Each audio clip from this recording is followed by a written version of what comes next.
मायक सन निहित अछि व्रत संतानक क्षेम निमित्त अछि वात्सल्य मायक सन निहित अछि व्रत संतानक क्षेम निमित्त अछि सीमा में नहीं बान्हल सीमा में नहीं बान्हल कोनोई भौगोलिक धन रीतिया पावन है एकर महिमा लौकिक धन धन जीतिया पावन है एकर महिमा लौकिक धन धन रीतिया पावन है एकर महिमा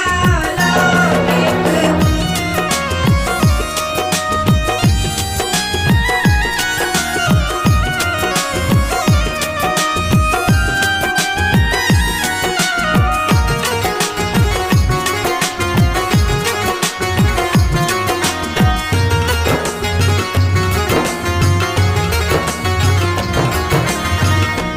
दुग्धाहार सफलाहार धर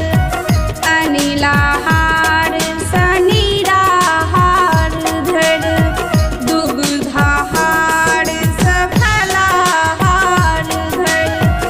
अनिलाहार सनीराहार धर मुदा तीनों ने खूटे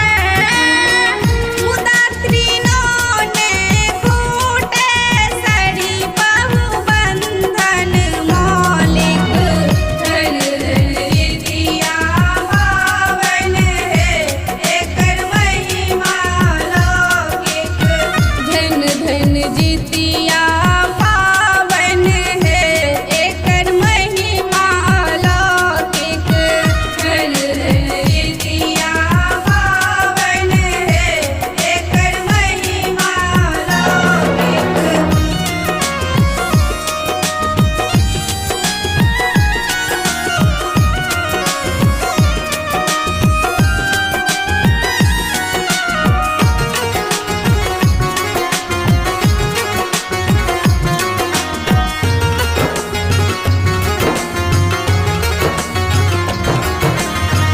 तारा जिमुत के